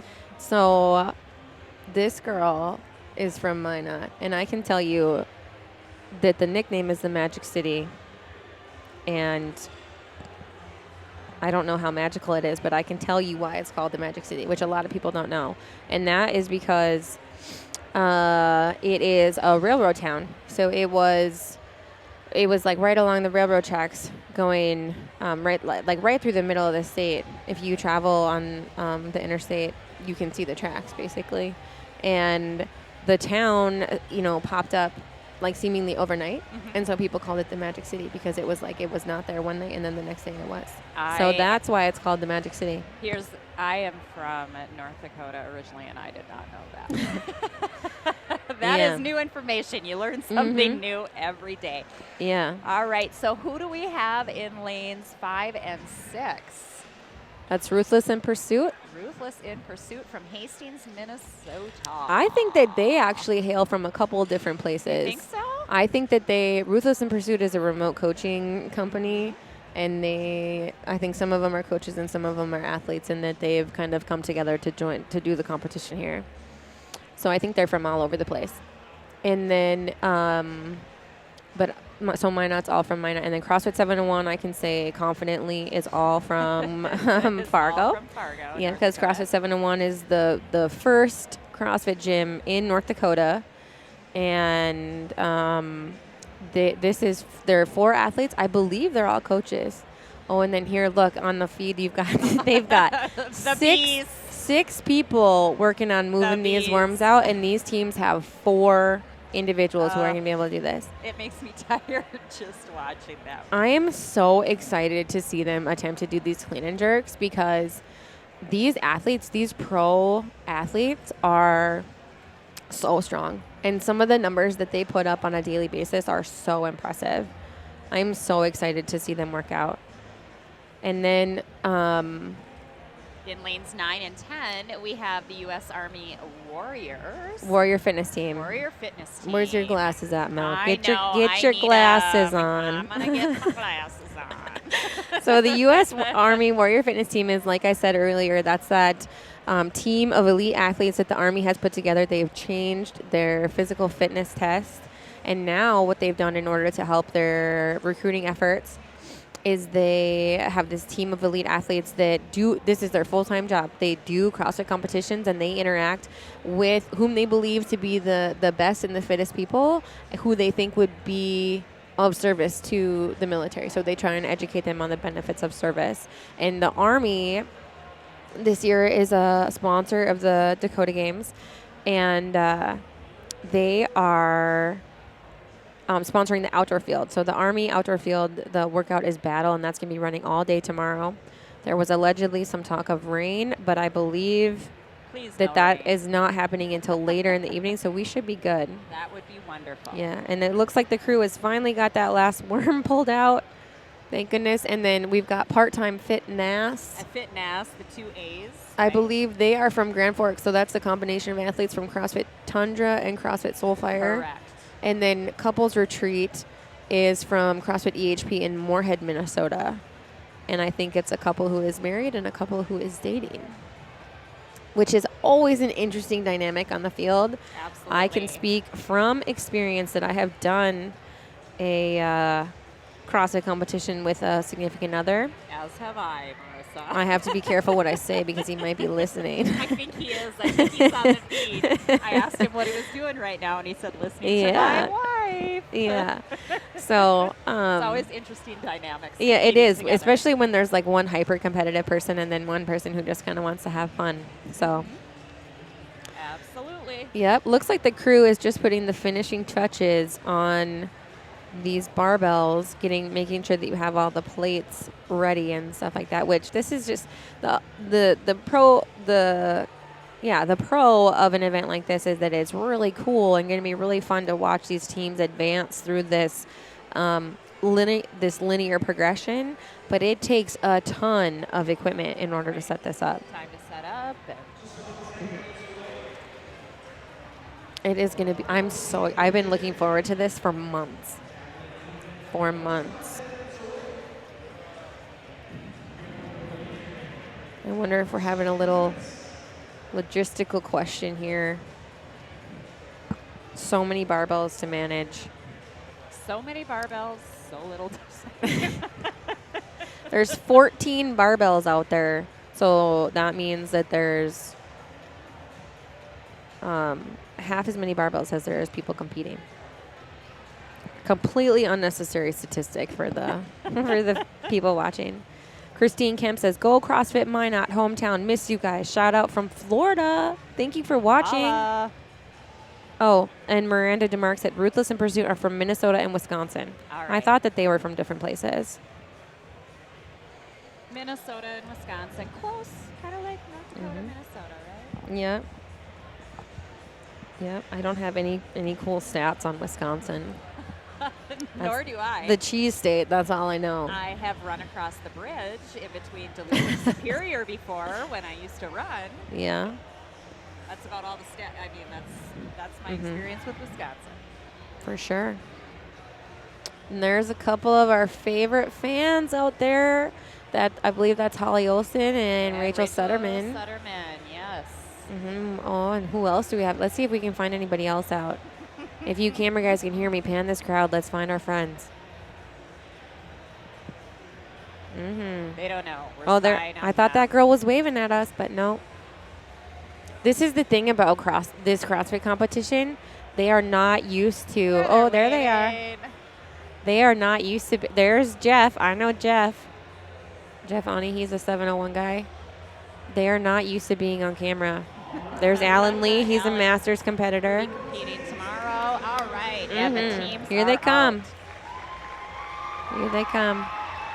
Oh, and these people are jacked. This crowd is jacked. If you look, I mean, you saw it there. You can see it there. There's a ton of people here.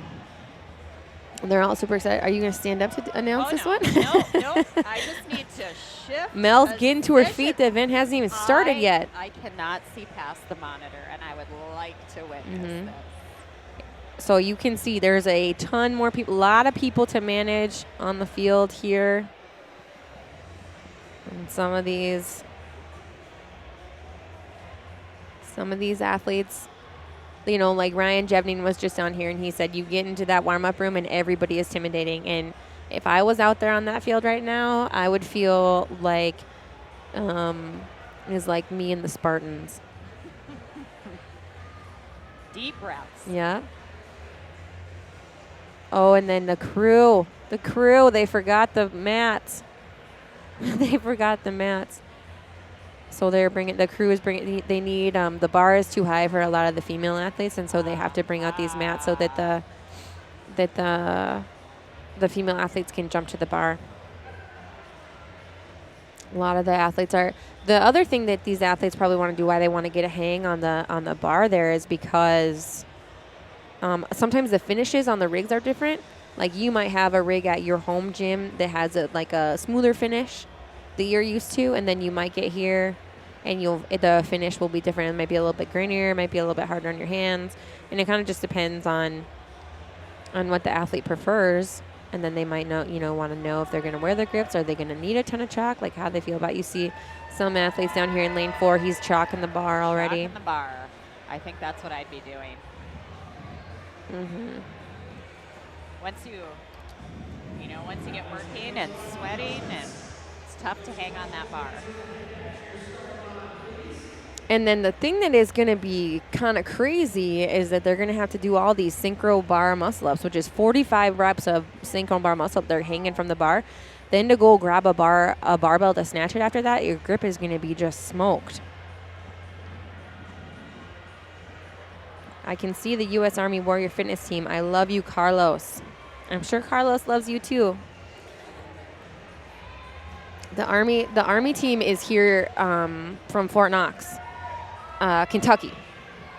So they traveled a long way to be here. We're super excited to have them. Is that Minot? Oh my goodness. Again, some of the things we're not prepared for when we have the first games live stream. And there's some judges high-fiving down there. Oh boy. I'm telling you, this is going to be fun. People are getting hyped. Mm-hmm. Plus, it's almost 8 o'clock on a Friday night. It's been a long week. Yeah. It's been a lot of nerves. People ready, just waiting to compete. There's who's this blue team down there? That's Couples Retreat or? Yep, that's Couples Retreat down there in the blue. Retreat. So they're from the EHP in Minnesota. They're ready. You can just see the energy, the nervous energy that they got. They're stepping it out. They've been waiting since check-in at 2. They're ready to go. Just waving at all their friends. That's Part-Time Fitness. That they're from Grand Forks. So they probably have a lot of people. Grand Forks is only an hour away from here, so they probably had a lot of people come up and make the trip. And then that right there, they're pointing and waving. That's Ruthless in Pursuit, who we just learned is from Minnesota and Wisconsin. And then right next to them, that's 701. Oh, and we have some dancing. That's fantastic. CrossFit That's what I'm talking 701. about. They are busting a move. Mm-hmm. Ready to roll. I asked them if they were ready earlier when I saw them out in Vendor Village, and they said no, and I didn't accept that as an answer. No, we don't believe that. Not for a second. They're going to rock it. I've seen Stephanie Meyer from CrossFit 701 put 205 pounds over her head before in a snatch. So she doesn't have to do much to get ready. Wow. Like I refuse to accept that number. Or that answer, I mean. I don't even know if I can deadlift that. I can't hardly back squat that amount. I've got a ways to go. My deadlift is barely 205. Yeah. I don't even know if I could do that, to be honest with you at this point. But Yeah.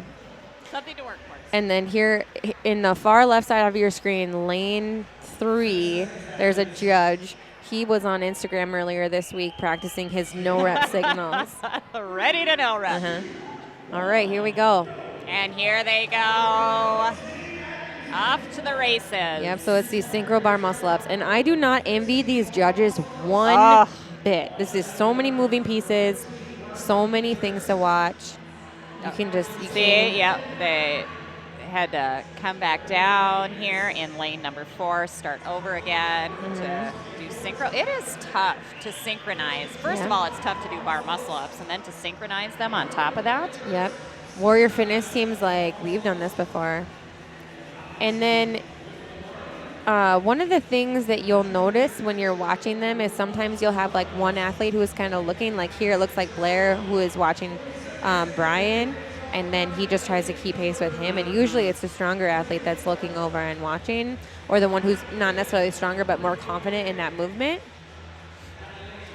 But Ruthless in Pursuit is just taking it to the bank. And then there's CrossFit 701.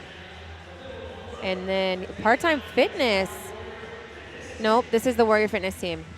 On to the worm clean and jerk. Warrior Fitness team, and CrossFit 701 has their first clean and jerk down. Yeah. And there they go. They're on they're picking it up like, See, you know, Warrior whatever. Fitness just lost it. The thing is slippery, I'm telling you. It's goofy. And it's that synchronization piece. And they're ruthless, kind of let it sling out from underneath them too. And they have to take it from the ground over the shoulder every single time. These are not just like push presses where it goes from shoulder to shoulder like you've seen on the game sometimes. It has to go to the ground every time. And there's different brands of worm. So like Warrior Fitness Team maybe has used a rogue worm before, but this is a tug-a-gear worm, which is a little bit different. And they're very bulky. It's not just sand in there. It's like got a lot of other fillers in it, so it's real wide.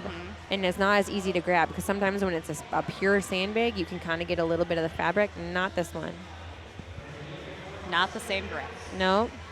And I feel like these will just wreck you. You can see the facial expressions on these ladies' faces. Ladies got out front because the 80-pound bag is the first one on the end. And the middle. And right in the middle, yep. So there's couples retreat. They look pretty solid with it. You know, they're all similar in height, which I think really helps. Yeah. Warrior Fitness Team has got 5 reps left. Couples retreat has 5 reps left. And you can tell when, like, couples retreat probably trains together, you know. They probably have a comm class that they do together, and you can tell when there's, like, a synergy of the team. And this is their 15. Then they got to go back to the bar. Then they got to go back to the worm. They got a lot of work to do. They've got 2 to go. They are neck and neck here with Stephanie Meyer. You cannot see her facial expression on the feed, but she is over this clean and jerk. And that's from CrossFit 701. Finishing at the same time, couples retreat and U.S. Army Warrior Fitness Team going back for those synchro bar muscle ups. There's Stephanie. Oh, you tired. can see those facial expressions. They're not excited. No. There's Ruthless headed back to the bar.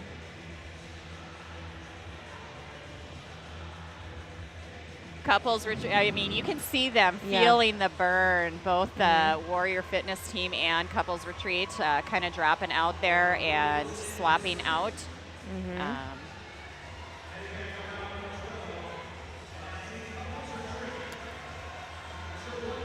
Yeah. This is going to be, and then what's the time cap on this? They have 10 minutes? Is that what it is? The time cap is 8 minutes. And then it's a 2-minute transition, and then it's another 8 minutes of max snatches. So I don't think anyone is going to finish this because we're already 4 minutes and 15 seconds in, and they're on their second round of muscle ups. So it's going to be a matter of how many reps can you get in? Yeah, how far can you go? The buzzer rings. And then I believe that this is being scored as 2 separate events. Yes. So you can 2 still, different scores. The workout you is can come different. back and crush it in the snatch. The part 1 is for time, and part 2 is for total reps. Because it's not about, the weight is already preset. It's not about the weight that they put on the bar. It's about how many times they can snatch it. Working hard. I feel like long sleeves was a bad choice. There you go, Steph. Get up there. Oh. Sometimes you just got to chicken wing. When you're tired, it's hard to pull hard enough on the bar in order to get all the way up there. Ruthless in Pursuit is struggling a little bit with that worm, trying to get it up. Oh, and There it you go, drops Steph. again. So everyone looks to be back to the worm except for 701. They're still working through that those 12 bar muscle ups.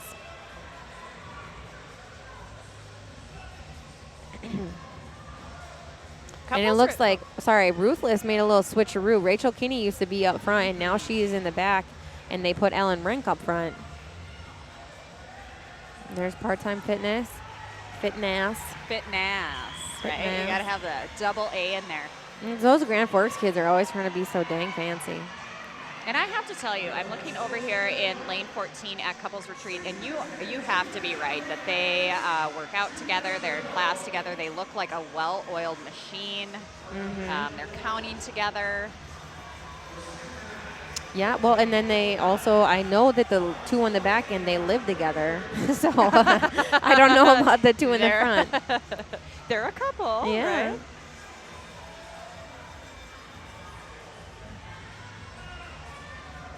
Okay, Ruthless has got 5 left. Looks like a U.S. It's going to be a battle between Ruthless and the Warrior Fitness team is what it looks like.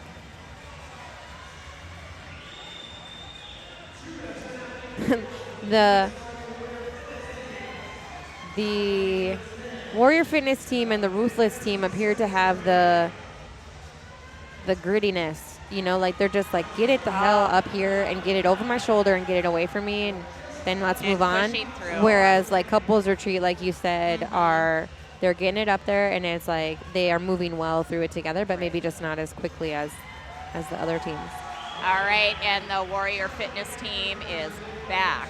We have got 1 minute, 45 seconds until the time cap. And I believe they are in the lead. The Warrior Fitness team? The Warrior Fitness team is in the lead, and right behind them is the Couples Retreat. You can see the judge. So let's go to lane 10 because we're coming in on 30 seconds left in this event, and it's going to come down to how many bar muscle ups we get is what it looks like. So there's our Warrior Fitness team, and they've got one to go. And we've got 15 seconds. So they're going to come down, and they should try and get one more clean and jerk. If they probably don't want to, but otherwise they're going to be tied with Couples Retreat if they can get through those muscle ups. They got 5 seconds to get one rep here. They all looked at each other like, do we really want to do one of these? But it's a good thing that they got that in because Couples Retreat finished those bar muscle ups. They're right behind them, so one rep behind. So they get 2 minutes, which after look at the faces on these athletes, you can't see them from the feed, but they are tired. I think we're hoping for a little more than 2 minutes after that. Mm-hmm. A couple deep breaths, and to the bar they go. Yeah, and 2 minutes is going to go by quick.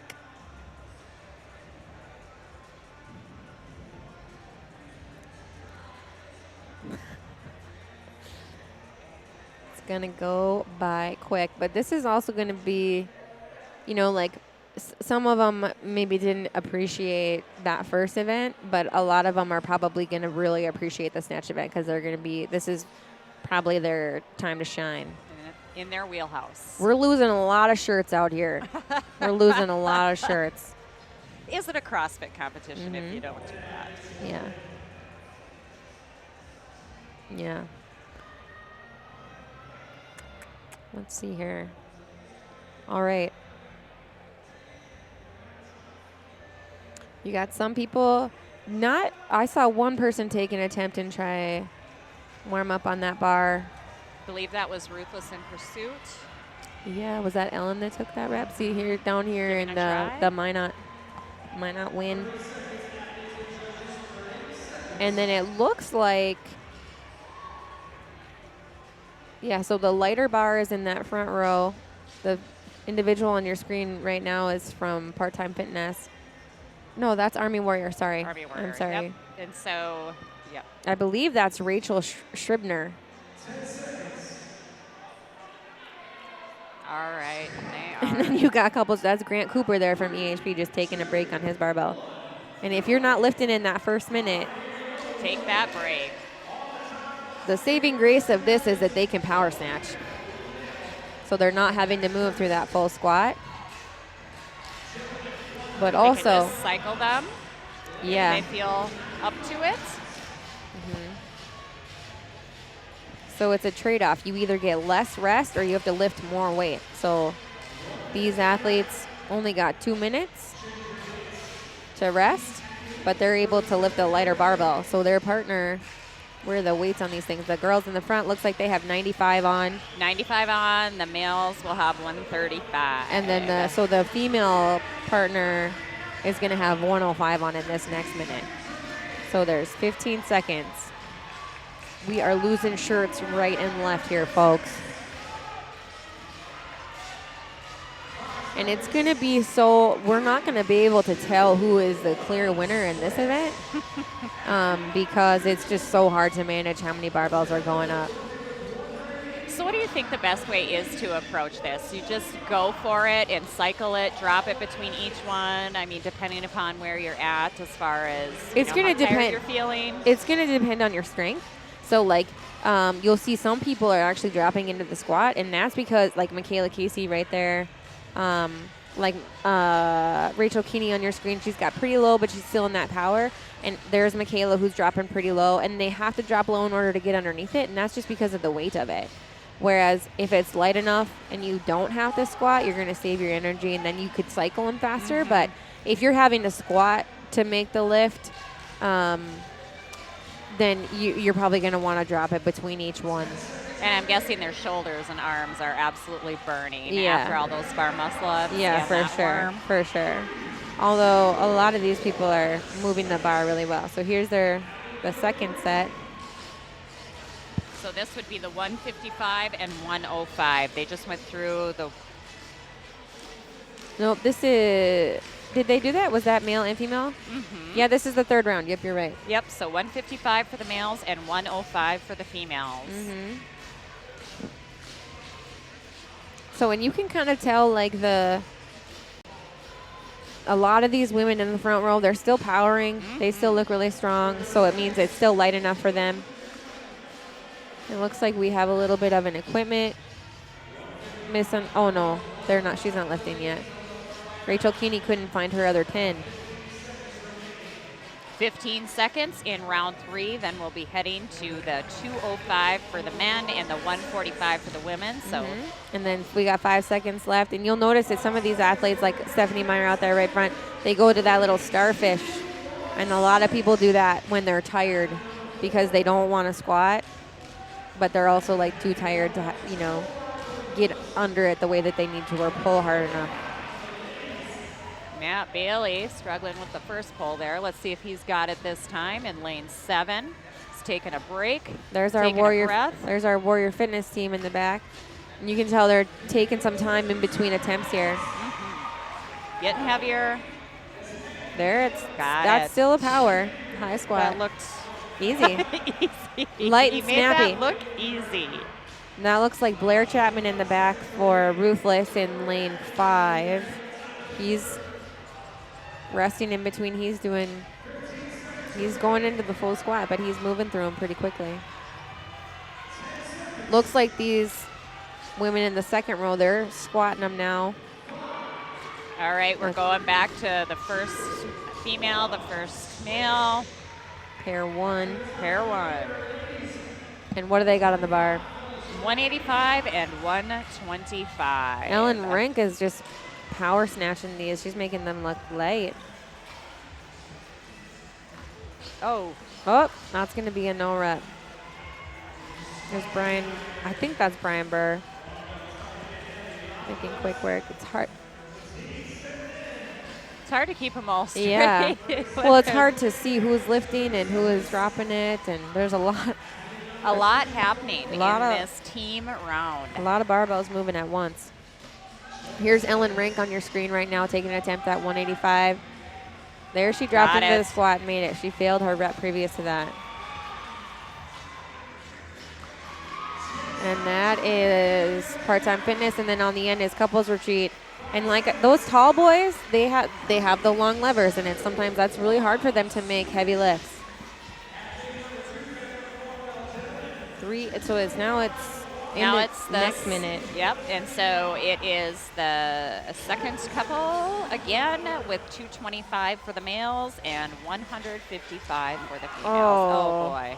Then lane number 5 there, Blair Chapman just tried to catch it in the bottom of the squat and then had to sink out of it. Looks like he might have tweaked his back a little bit. He had to stretch there. Yeah. Warrior Fitness team is just continuing to make quick work of this. You're going to put your strongest snatcher in the back with the heaviest weight. And there he goes in lane 9. He's got great technique. Here's Rachel Kinney of Ruthless in Pursuit. Up.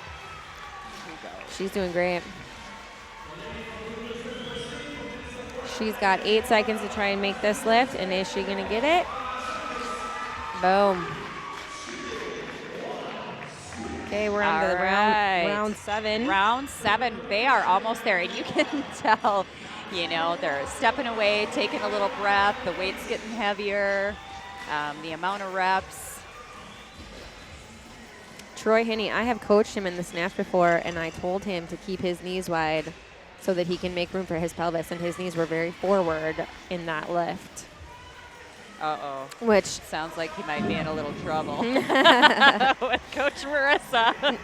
When he first started his mobility, he is 11 billion times more mobile than he used to be on. He's worked really hard. 11 billion. Yeah, and he is an incredible athlete. He ran track for Concordia here in town in Moorhead, and just is a phenomenal athlete. I've seen him run a weighted sprint, and it was like you couldn't even tell he had weight Look behind at him. There's Ellen. Oh, dang it. All right, final round. 1 minute. Who is this in the Warrior Fitness team? Let's see if we can figure out his name. So that is either Carlos Zayas or Jacob Bath? Yeah. I can't read your writing. So what's the weight that we have on the bar here? So this looks like Blair Chapman. All right, this is 245 for the males and 165 for the females. So Ruthless just got one, Blair got one, and Rachel Kinney got one.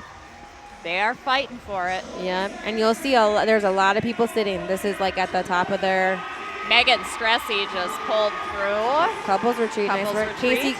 Casey Clark just had a missed lift there. Rachel just stood up another one. She's excited about that. How much is that weight for her? 165? 165. I feel like her max is about that 175 mark. So that's really good for her. Some excitement. Yeah, what an excellent event. What an excellent event. I'm super excited to see the rest of these athletes compete. So that is the last heat that we have for tonight. So the broadcast will resume tomorrow. We have got a full day of workouts in the Shields Arena, and then we have the outdoor battlefield. So we will not have any video footage of the outdoor battle, but we do have a leaderboard, so feel free to follow along there. But the broadcast will start tomorrow at 8 a.m. And also on Sunday. And then the events will go from about 8 until 5 on Saturday and Sunday. So, thank you all for joining us this evening. And if you are an athlete in a different division other than pro individual or pro team, the all athlete briefing will be following this heat. So make sure that you stick around for the all athlete brief. And then we will be right back with you at tomorrow morning at 8. I think it will just be me. Mel's going to be rocking the floor mic. I will be out on the battlefield. So let's keep our fingers crossed for beautiful weather and the rain to hold off. I'm really excited to see what the athletes have in store. Okay, awesome. Thank you guys so much for tuning in tonight, and we will see you tomorrow. Thanks, everybody.